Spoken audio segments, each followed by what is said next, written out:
Alice in Wonderland. Every adventure begins with curiosity. Alice just has a little more of it than most, which is why Wonderland keeps calling her name. On a warm afternoon by the river, Alice sits beside her sister and tries not to be bored. A white rabbit in a waistcoat hurries past. He checks a pocket watch and mutters that he is late. Curiosity wins. Alice follows him across the field and disappears down a rabbit hole. She falls for a long time and looks around as she drops. Shelves drift by. There are maps and jars. She takes down a jar of orange marmalade, finds it empty, and puts it back. She wonders if she will fall through the earth. At last she lands on a heap of dry leaves. She is unhurt, only very surprised. A long hall stretches before her, lit by rows of lamps. Locked doors line the walls. On a glass table rests a small golden key. It fits a tiny door that opens onto a garden bright as a jewel, but she is far too big to pass through. On the table stands a bottle with a neat paper label that says, "Drink me." She checks for a warning or a skull and crossbones. There is none. She sips. She shrinks to the size of a doll. The door is possible now, but the key is high above her on the tabletop. She finds a little cake on a plate that says, "Eat me." One bite, and she shoots up like a telescope. Her head brushes the ceiling. She cries in frustration. A pool of tears swells around her shoes and spreads across the floor. Suddenly, she shrinks, and soon she is so small, she swims in the salty pool of tears with a mouse and a flock of damp birds.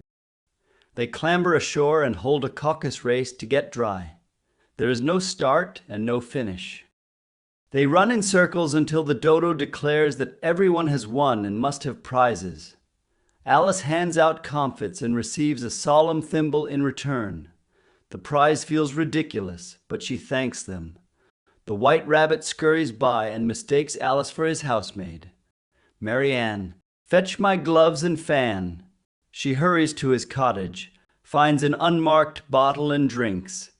She grows until she fills the room. A crowd gathers outside and argues about how to remove her. They send Bill the lizard down the chimney. She kicks gently. Bill shoots back out like a skyrocket. Pebbles fly through the window and turn into little cakes. She eats one, shrinks, slips through the door, and escapes into the wood. In an open patch, an enormous puppy thinks she is a toy. It bounds and tumbles. Alice dodges behind a thistle and coaxes it away with a stick until it lollops off. Shaky and small, she rests under a mushroom. On top of the mushroom, a blue caterpillar smokes a hookah. "Who are you?" it asks. Alice can hardly say.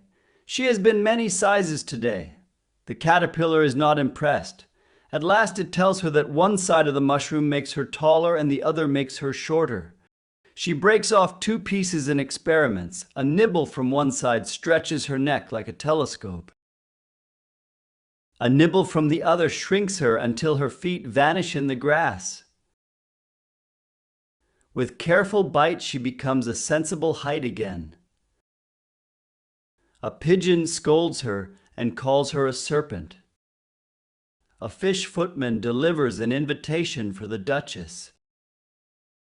Alice arrives at the big house. Alice steps into a kitchen where pepper hangs in the air like fog. The cook hurls pans. A baby snorts and sneezes. The Duchess adds a moral to almost every sentence. Alice rescues the child, only to watch it turn into a pig and trot into the trees. A Cheshire Cat appears in a tree grinning. It says that everyone in this country is mad, including Alice.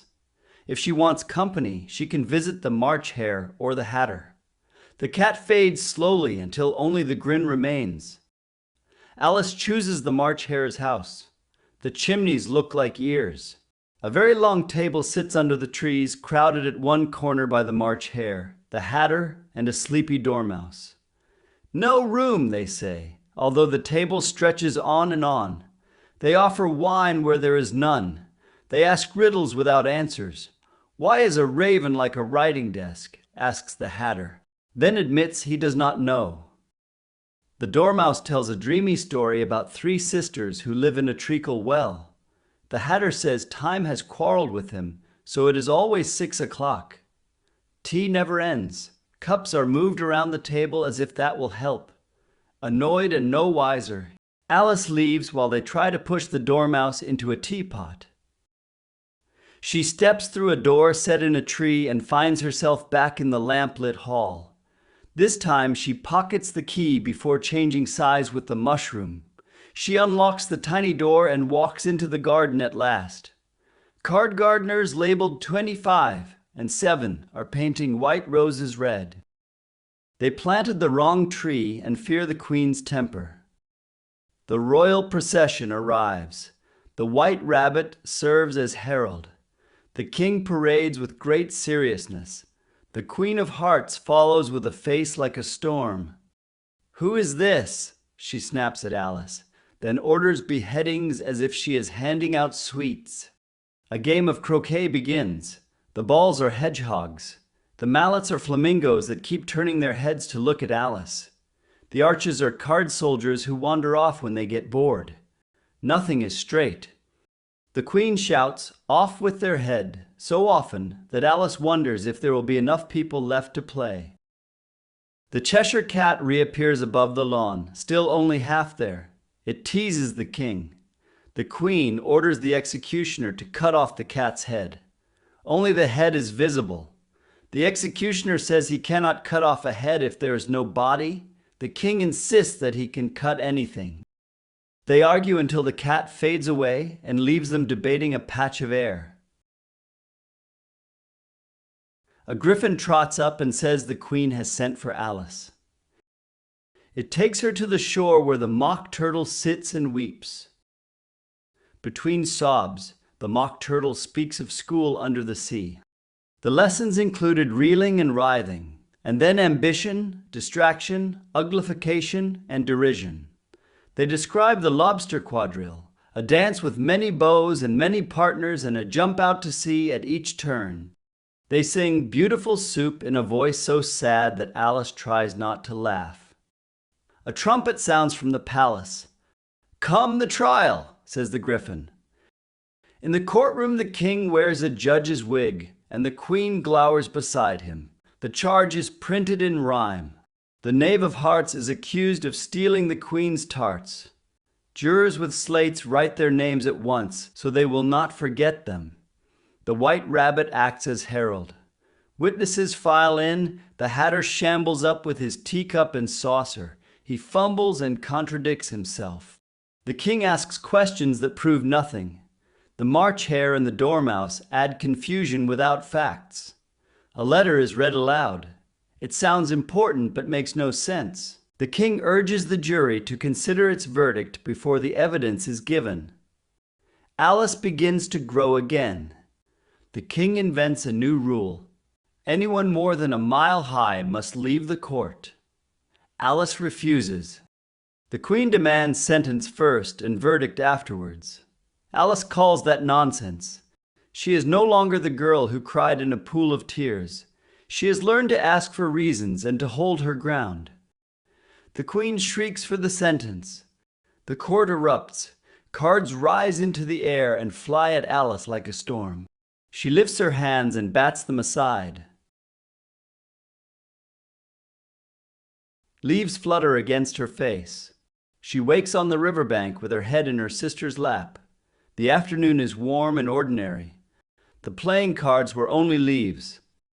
Alice tells her sister the strange dream and runs off for tea, thinking of hedgehogs, flamingos, and a rabbit who checked his watch. She closes her eyes and lets the hum of the meadow turn into the distant clatter of Wonderland. She imagines a grown Alice telling children this same story and laughing at the parts they all know. She pictures the bright river, the long grass, and the hurry of small feet. The dream fades.